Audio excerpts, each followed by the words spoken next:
Ooh, mood lighting. Okay, hi. So it's Emma. It's me, back yet again. Did you miss me? How are you guys doing? Please let me know. I'm invested in your welfare, honestly. It is a very stormy day today, or it's about to storm, hence the mood lighting. It's very dark, which is nice, but I'm here to give you my July TBR. I actually have a pretty good idea of what I want to read this month, so this is just gonna be like a sit down chit chat as opposed to how I usually do my TBR videos. I've never done one like this, I don't think, but essentially I just have a huge stack of books beside me. It's like very ambitious. Yeah, here it is. Okay. Also, things look very bare bones in here. I'm currently packing, hence this packing box here too, so that's kind of just where we're at. But I wanted to take a break in my day from packing and just talk about the books that I want to read this month amidst the chaos of moving. And I know actually a few of you guys are moving this month too, so I hope that's going really well for you, or as smoothly as it can go. But the number one thing I wanted to make sure I mention in this video is that finally, it is the time. Drum roll, please. Oh my god, they all fell over. Take your damn seats because it is time. It is time to reread, for me at least, 100 Years of Solitude. That's right. That's right, you heard me correctly. And as you guys know, I've been saying time and time again since picking this up, like, I read this in quarantine in May of the spring of the pandemic, when the pandemic started, and I fell in love with it. As you guys know, this is probably my favorite book, or the best book I've ever read of all time. Phantom of the Opera slander right now, but 100 Years of Solitude was just fabulous, and ever since I read it I was saying I wanted to do a reread. I wanted to do something with you guys because so many of you want to read this book. It's a book that is a lot, like there's a lot going on. Basically all of the characters have names that are almost the exact same, and so that can be a challenge in and of itself, but this book is definitely just a big fat challenge, but it is so worth it. And so I'm finally going to be picking this back up in July to read for the second time around, and I wanted to just lovingly ask you or invite you if you guys would like to read this with me. I know a lot of you have been asking when it's going to happen. It's happening. Today is July 8th, and I think that I'm going to be picking this up probably on, what do we want to call it? Let's say I'm gonna pick this up on July 13th or 14th, okay? That's what I'm thinking. I wanna get one more like fun, just throwaway book I kind of read before I dive into the madness, but there will be tons of reading vlogs just dedicated to this. I want to do something similar like I did with the Tolstoy Diaries when I read War and Peace. I want to do that with this, so there will be a lot of time to catch up, talk to each other. I'm thinking of maybe doing like reading sprints, live shows, stuff like that. I might try and drag Carolyn into this because I know she wanted to read this. We will see. I will update you guys on here. I'll probably post a little stuff on Instagram about it, and I'm just really excited. The first time I read this, I actually listened to the audiobook, which was not the way, and I loosely annotated while I was listening because it was at a time when my concussion was so bad that I couldn't read it for myself, but now I can. And I know if the audiobook, me listening to that, like it knocked my socks off, this is gonna be out of this world. Out of this world. This month in July, you'll also notice that the theme for this TBR is like treating myself to rereading some of my favorite books, because that's something that I like to do in my birthday month, since my birthday is near the end of July, and it's just like a fun time. It's like such a nice treat to myself to like have some time to reread some of my favorite books. This is kind of the month I always devote to that, because it's just like my birthday gift to myself, like, yes, reread those books. If you have never heard of this book, or if you don't know what it's about, like 1 or 2 sentences just to see if you want to get into it. Magical realism. We're set in this mythical town where we follow the Buendia family throughout generations of them living in the same town called Macondo. It will just blow your whole world apart, basically. So yeah, I just wanted to make sure to fit that in there right away, but now we can get on with the rest of the usual TBR. Oh, hello, it is me, sponsor Emma, also popping on here really quickly to thank Skillshare for sponsoring today's video.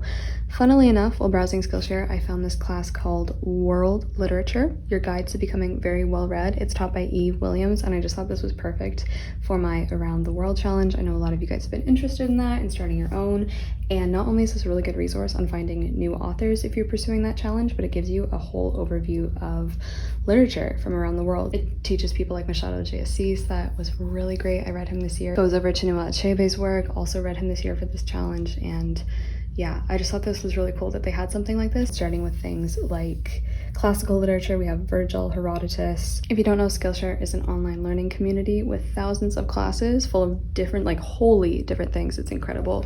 So I would highly recommend, if you guys are interested in trying out Skillshare, the first 1,000 people to click on my link below will get a free 30-day trial of Skillshare. So I have one book that I'm currently listening to on Libby that I haven't yet finished, and that is The Disaster Tourist by Yoon Ko-eun. So this is, oh, so good. This is the kind of summer book that I want to read, where it's kind of like summer, but it's exploring like really grotesque inflammatory subjects, kind of, because The Disaster Tourist is about this woman working in South Korea for this company called Jungle, which arranges packages that tourists can take to go vacation at disaster spots. So places that have had mostly natural disasters, but they can also have had like massacres, shootings. And so when she is tasked to go and monitor and like check out this package that they offer to see if they should still offer it, if it's still worth the tourist buck, she goes and quickly, like, her whole world and what she kind of thought is torn apart. I'm loving it. Like I said, these are some of my favorite books to read. Last summer I read Leave the World Behind by Rumaan Alam, which was also kind of something exploring similar topics in terms of vacationing and the dark sides of vacation and tourism. I really love books like that. I think they're so important and they're so darkly fascinating, so highly recommend. But yeah, I'm loving that, so I'm gonna finish that probably today, actually, because I'm gonna be moving in almost a week now. I'm gonna be moving. I did pick some books that I just thought would be kind of comforting to me because they're also about people moving, and so I've kind of scheduled some mood reads once I get to Toronto to help me through my move. And the first one is Yotsuba Volume 1. So this is a manga. I love, look at the shine. This was a gift from Cash Wani, and you said this is one of my favorite mangas of all time. So this is about a girl named Yotsuba who moves with her father to, I think, just a new neighborhood, but of course for a child that's like a whole new world.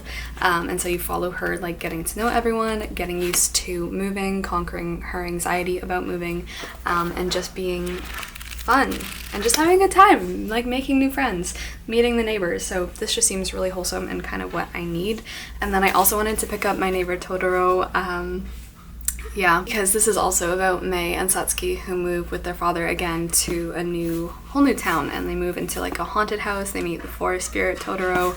This is obviously the book based on the Ghibli film, but I'm so excited. It also comes with Miyazaki's artwork, so yeah. So those are the two kind of gonna get me through it this month, moving. And then, okay, so maybe let's talk about the audiobook situation. So I have 3 or 4 books for sure that I know I'm gonna pick up on audio. They're just gonna be really nice, like unpacking companions and stuff. The first one I think I'm gonna pick up is Dream a Little Dream by Kirsten Gier. Kirsten Gier wrote one of my favorite books of all time, A Castle in the Clouds, and she has 2 other like young adult series out that you guys keep recommending. This one is a gift from Annika, and she loves this book. So, but this is also about a girl who moves to a new boarding school, and I think London. So just kind of people moving, being displaced, moving to a new location, is a little bit of the theme for this month. But she starts to have these really weird dreams, and then she kind of starts believing that her dreams aren't really just dreams, you know? Don't let your dreams be just dreams. Bring them into reality. Horrify people with them. And then I also really want to pick up Build Your House Around My Body. You guys voted on this one for me on Instagram when I asked what to read next, because I was kind of choosing between 2 audiobooks. So yeah, this is so gorgeous, and this is by Violet Coopersmith. This was also sent to me in my PO box. I'm not sure if anyone has confessed to sending this to me. If I've missed the comment, please just yell at me again, but thank you, whoever you were.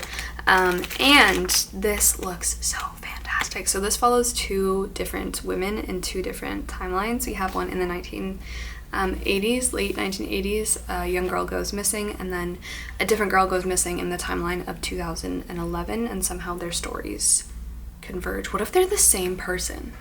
It says the fates of both women are inescapably linked. I mean, 1986 and 2011 aren't that far apart, so it could be the same person. So I'm gonna pick this one up on, I think, audio. We'll see how that goes. And then finally, I saw that The Stand-In was available on Audible, and so I think I'm gonna pick this one up too. This is by Lily Chu. This one I got in the Unplugged book box last month, I think, or a couple months ago. Can you guys hear that?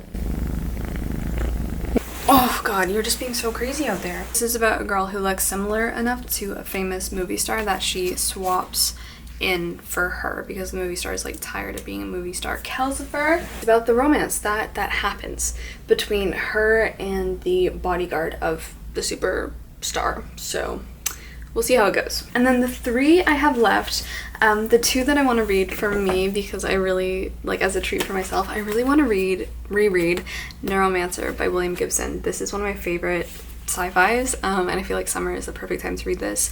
I read this about like 3 or 4 years ago, might have been 4 years ago now. It smells so good. This book smells so good. Yeah, I actually had to write an essay on this for a science fiction course that I took. This is cyberpunk. This is so much better than cyberpunk. I actually started playing Cyberpunk 2077. It's just okay though.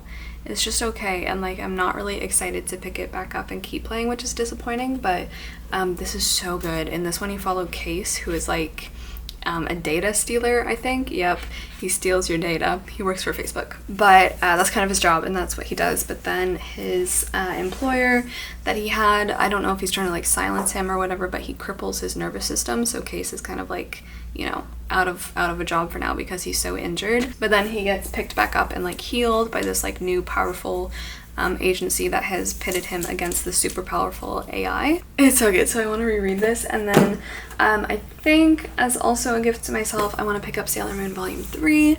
Love Sailor Moon so much. I've not yet read Volume 3 and I just really want to continue it because I love Sailor Moon.